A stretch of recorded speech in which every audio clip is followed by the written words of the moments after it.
Welcome to episode 7 of Chat with the Chair. I'm your host, CFMA's 2022-23 Chair, Tom Borgia. Today, I'm sitting down with Angelina Perryman, Vice President of Administration at Perryman Construction, and Gaines Moorer, Vice President at Lakeview Risk Partners, LLC. Welcome to the chat. Thanks for having us, Tom. Thanks, Tom. All right, let's get started with our questions. Angelina, what are you excited about work-wise these days? Well, I'm really excited, especially as a family-owned business, to be able to watch some new and exciting projects go up. We actually just had a groundbreaking today for a brand new school and are looking forward to some healthcare projects, and especially on the chapter level, what I'm really looking forward to is our construction leadership program. So we have a leadership acceleration program in Philadelphia that's been spearheaded by Sarah and the team. And we're really excited to start introducing some unfamiliar faces and some familiar to more about what construction finance is all about. Very cool. Sounds like you got a lot to be excited about. And I think one of the neat things about construction is being able to put up these buildings, schools, whatever it is that everybody does. You leave a footprint in the community that you live and work in. I think that's one of the things that drew me to construction as well. So I'm glad you got a lot to be excited about. Gaines, you're up next. What's the biggest surprise you've ever had? Without a doubt, the biggest surprise for me was the birth of my third child. My wife and I, our oldest two are girls. And so for our third, we decided not to find out the sex. And when our son was born, let's just say we were a little bit shocked. We were convinced we were going to have a third girl. And so for us, that was a really memorable moment that we will both cherish forever. And it really was just a cool process because one of the few things you can do now and truly be surprised. And so that's without a doubt the biggest surprise that of my life today. So and likely not to change. Very, very neat. I'll give you this quick tidbit. You are 100% correct. There's not many things you can surprise people with anymore nowadays. And it's funny with me at home. You try to surprise your loved ones, your kids, your wife, your spouse, whoever it may be at home, whether it's a birthday, an anniversary, whatever else it may be. I've only surprised my wife one time ever, and it was when we got engaged and I proposed. I have not been able to really surprise her since that day, and that was 15 years ago. But that one time, I actually found a way to do it. I don't know if I could ever do it again, but that was the one time. So you're right. It just takes a lot of planning at this point to do any surprises, but everything's immediate and right now from a society standpoint. So that was cool and something that we could truly both be surprised with. So very, very neat. Well, thank you for sharing that. All right. The next question is for both of you. And Angelina, we'll start off with you. What's the best piece of advice you received early on in your career? Oh, wow. I'd say the best piece of advice I received was that you have to let the work speak for you. Make sure that you just kind of go in there, do what you do best. But if the work speaks for you, then you don't have to do a whole lot of talking. I like that. Well said. Very well said. Gaines, how about you? Best piece of advice you've received early in your career? Easy question. Best piece of advice I received, which seemed counterproductive at the time to me, was to leave your business cards at home. I'm in sales, I do insurance and surety sales and production. So at the time as a young producer, that seemed completely counterproductive. But the advice was leave them at home, show up, engage, get involved, and build relationships. And that's what I continue to do. And it's really served me well in my career. And so without a doubt, the best piece of advice I ever received. Really, really good answer there as well. I got one follow-up question since you brought up business cards. Do you actually own business cards anymore? I own them. I don't typically have them with me. So I do have some, but I don't keep them in my pocket or in my briefcase regularly. I probably should. I need to get, I've seen recently the little QR code for the back of your cell phone. I need to get something like that. And Angelina, I think, will tell us a little bit about some tech apps, and I need to get back in the curve. All right. That was a really good lead into our next question too. So Angelina, I know you're pretty tech savvy. What are some of your favorite go-to apps? Favorite one right now, speaking of business cards, is Haystack. So Haystack is an app.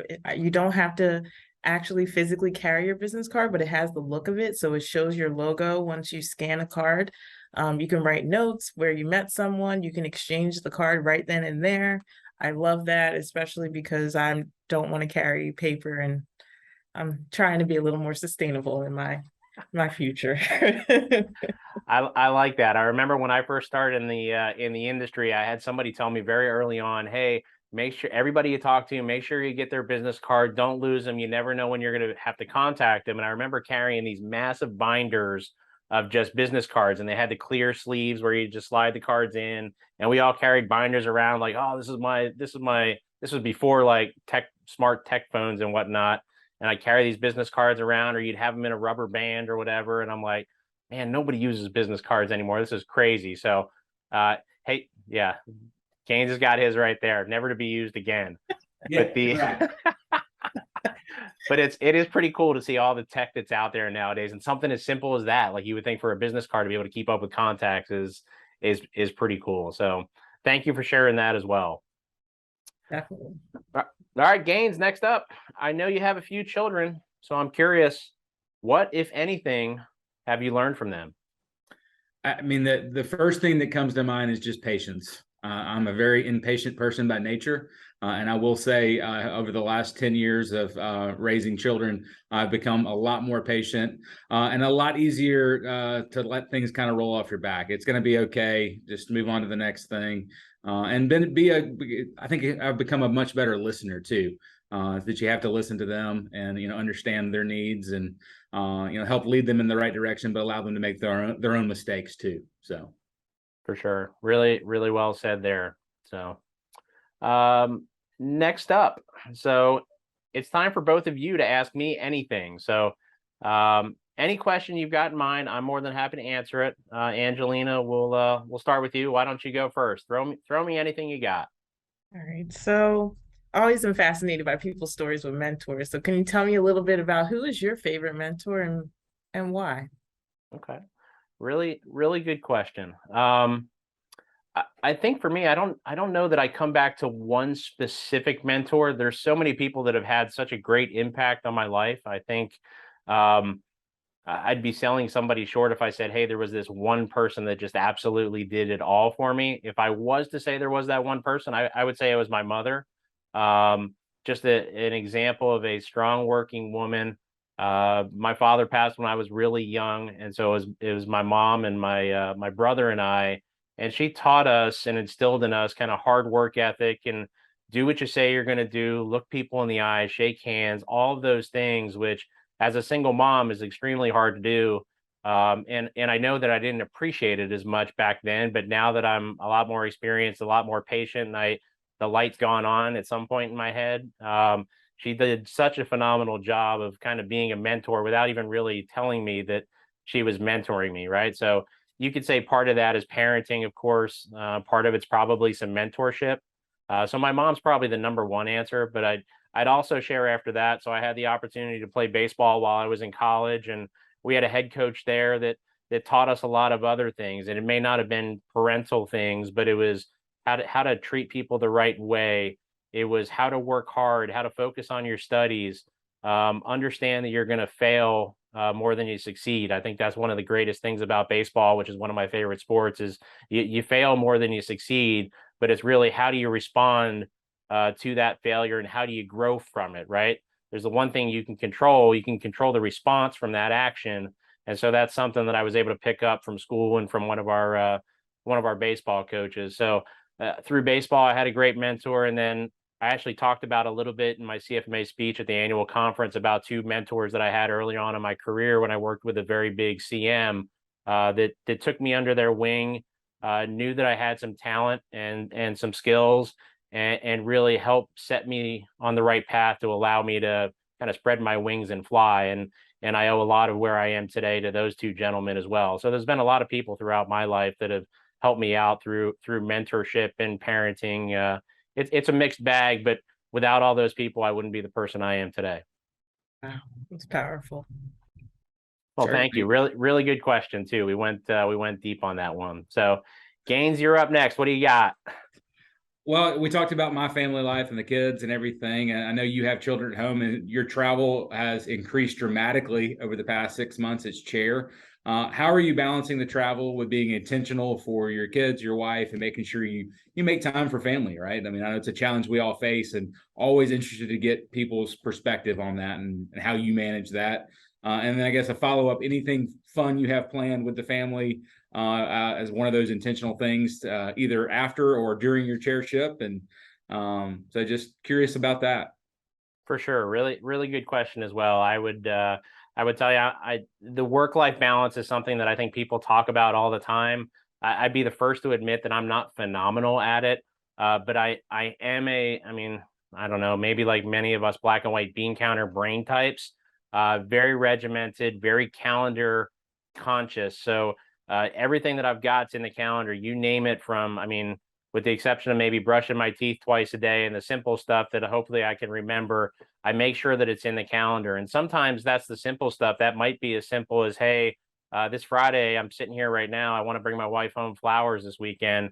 If I don't put the invite into the calendar and remind myself, you got so many other things going on, it's hard to remember. So for me, it's really being involved with the calendar, knowing where I have to be, when I have to be, and from a family standpoint, with all the extra travel for CFMA, I'd say take a step back for a second. There is a lot of travel at CFMA. I wouldn't trade the experience for the world. And the group's been very flexible with, hey, can you be here? Can you be there? If you need to stay home for work or family, we totally get that. So CFMA has been phenomenal as far as that goes.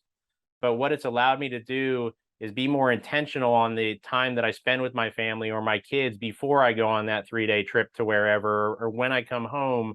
You may just want to kick your feet up and say, okay, hey, I've been out networking for the last 3 days. I just want to sit on the couch with my dog and not talk to anybody. When you know you're home, you want to spend the time with your family and the ones that you love the most. So it takes being intentional in a number of ways to be able to spend that time and really focus in. And I think one of the most important parts of the CFMA role is my family's bought in on it as well. My wife's very supportive. My both kids, I've sat down and explained to them what the role entails and how it's a great way to give back to an industry that's done so much for me. And it's something that I'm very passionate about. They know it's on a limited time basis as well, and they support it. I think the kids love it that they see me in different parts of the country, and the question they always have when I come home is, hey, what did you bring me from wherever you were? So as long as I come home with something from wherever I was, usually the kids are pretty happy. My wife's usually happy to see me when I come home. The dog's probably the happiest of them all after I've been away for a couple of days, but that's how I kind of handle the CFMA thing. As far as your question on travel, we like to travel a bunch. I've got a freshman in high school now, and I've got an 8th grader as well. So I know once they get into high school, spring breaks and trips become a little bit more difficult, but we've already planned to go out to Denver, which is where the annual conference is in July of 2023, spend some time out there and do a week's vacation. So I can make it a work and family trip as well. And then a lot of our trips of late revolve around the kids' sports. I've got a kid that's in baseball and football and one that's in soccer and basketball. So wherever the tournaments are in a given weekend, that's usually, we do these little staycations that are 2-3 day deals somewhere around the Southeast usually. And so they turn into mini vacations for us as well. But it takes a lot of planning, but it's a lot of fun to see it through your kids' eyes and be able to travel the country and have the opportunity to do some things that I may not have had a chance to do as a kid, or other people may not be as fortunate to be able to do. So really, really good question there. Great answer. And I like, our kids are just now getting to the sports age, so looking forward to all that entails. There's a lot more good in it than bad. Use that patience hat, because you will need that patience hat for sure. And probably not with the kids, probably more so with the parents than the kids. The kids are awesome, but it's the parents will drive you crazy for sure. Sure. So, well, hey, I appreciate you both joining me today. For our viewers at home, thanks so much for watching. And be sure to join me next month as I sit down to get to know more of the people of CFMA and the amazing organization it is. Next month's chat is going to be with Kathy Cole. So for those of you that know Kathy, she's a dynamic leader, and looking forward to speaking with her next month. And Angelina and Gaines, I appreciate your time. Looking forward to seeing you out there on the recording in a couple weeks, and best of luck for the rest of the year. Thank you, Tom. Take care, guys. We'll see you soon.